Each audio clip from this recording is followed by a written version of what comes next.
An oil depot is on fire in Sochi, in the Abla resort area. Drones flew into Russia last night. Fuel tanks are engulfed in flames. Locals who filmed the strike said that the Kubanef product oil depot is burning. It is located near the local airport. Operations there were suspended and more than 50 flights were delayed. The mayor of Sochi confirmed the attack and the strike on a petroleum tank with a capacity of 2,000 cubic meters. Fresh explosions have caused a collapse on the Russian railway. After a drone attack in the Volgograd region, trains are being delayed. Drones visited the railway station in the city of Frolovo. After the attack, a technical building there was damaged and caught fire. Because of this, trains to Moscow and St. Petersburg are delayed for 4 hours, and suburban electric trains have been canceled. In total, the authorities of the aggressor country report more than 50 drones shot down. 4 Russian fighter jets were damaged, and one was completely destroyed at the Shahed airfield in temporarily occupied Crimea. This was reported by the Security Service of Ukraine. The successful mission was carried out by drones from the Special Operations Center. And the Security Service of Ukraine says that the airfield in Shahed is a key Russian airbase for operations in the Black Sea. As a result of the strike, a Su-30SM aircraft was completely destroyed, another was damaged, and 3 Su-24 aircraft were also hit. On the territory of the airfield, a depot of aviation munitions was also hit by the Ukrainian UAV strike. A year of a daring operation. On this day a year ago, Ukrainian troops began an offensive in the Kursk region. This was the first time in history that a non-nuclear state brought the war onto the territory of a nuclear adversary. The start of the operation in Sidza and neighboring villages came as a surprise both to the enemy and to Ukrainians.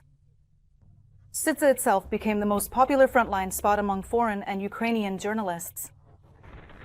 The beginning of the operation was carried out under heightened secrecy.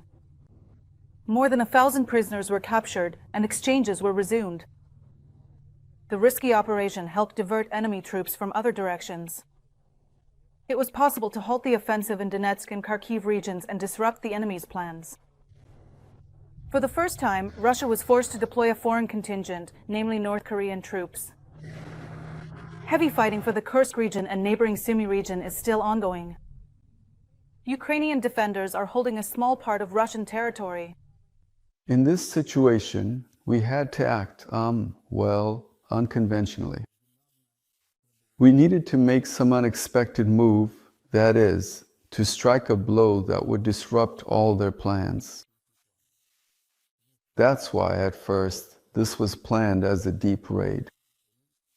Well, of course, it was unexpected, because this was the first time Russia used troops from another country on its own territory, and specifically North Koreans.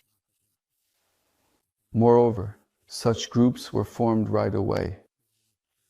First and foremost, I am a military man, and I didn't have time for any other emotions. I was more interested in this territory from the perspective of conducting military operations. The main intelligence directorate showed impressive footage from occupied Crimea. There, drones struck an enemy landing ship and electronic warfare stations. Combat drones from the primary unit inflicted damage worth millions of dollars. At the same time, they managed to bypass the entire enemy air defense system. After losing equipment, the Russians began hiding it in special dome-shaped structures. But even that didn't help, because the primary found and attacked the very place where the occupiers were hiding the air defense base of the 3rd Radio-Technical Regiment. In a striking development, in Russia's Tatarstan, Ukrainian drones attacked factories producing Russian Shahed drones. Eyewitnesses captured footage of the strike in Nizhny-Kamsk. The video shows a drone crashing into an industrial building, followed by an explosion, as well as the uncensored comments of Russians present at the scene. An air raid alert due to kamikaze drones was announced in several Russian cities, including Lubuga, where Shaheds are assembled. Because of drone attacks, airports in Vladikavkaz, Kazan, Kaluga, Nizhny-Kamsk, Samara, and Saratov are temporarily not operating.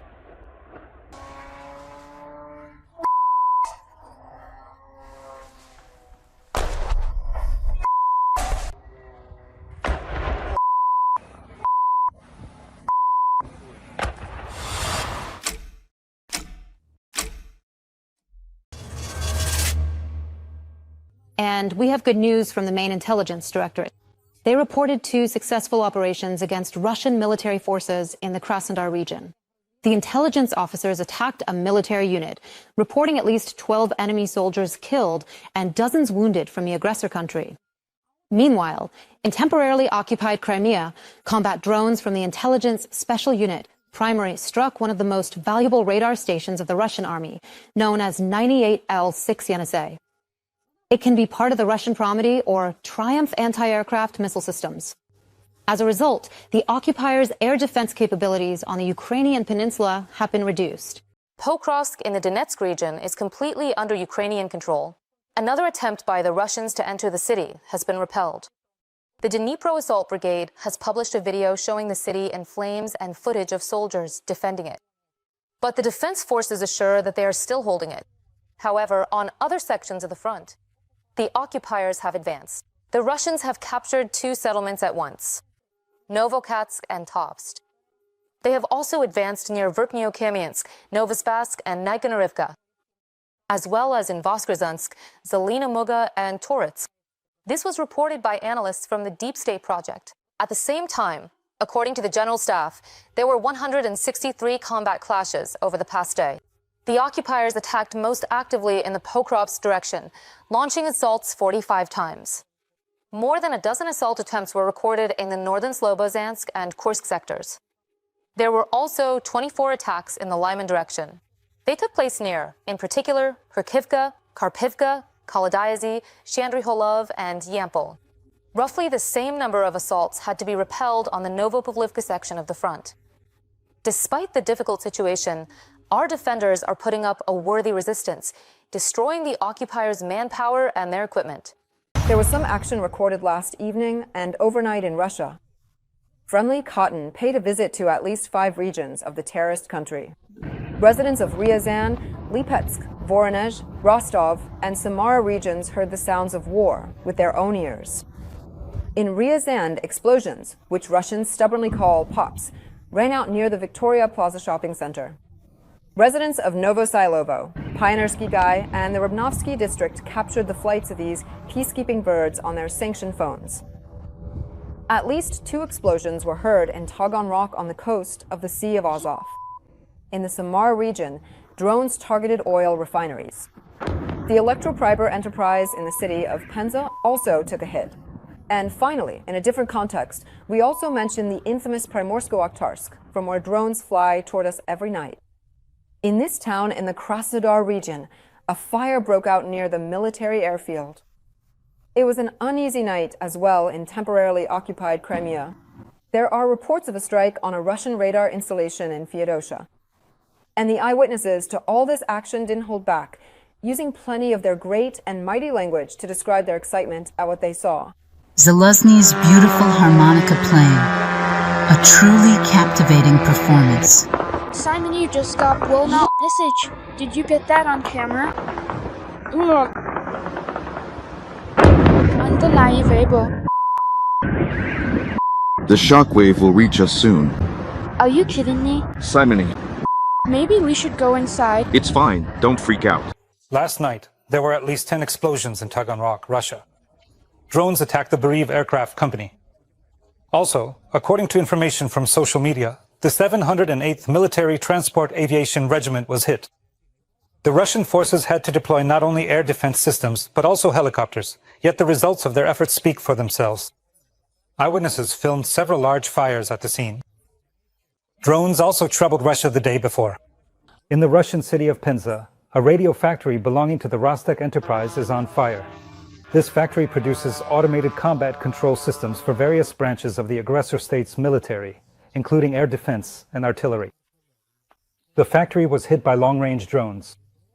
During the raid, the Security Service of Ukraine recorded at least 11 explosions, after which a large-scale fire broke out. An informed source in the Security Service reports that, preliminarily, the new production complex of the factory and warehouse facilities with equipment have been hit. All public transport in the city was stopped due to the alert. Mobile internet was also disconnected.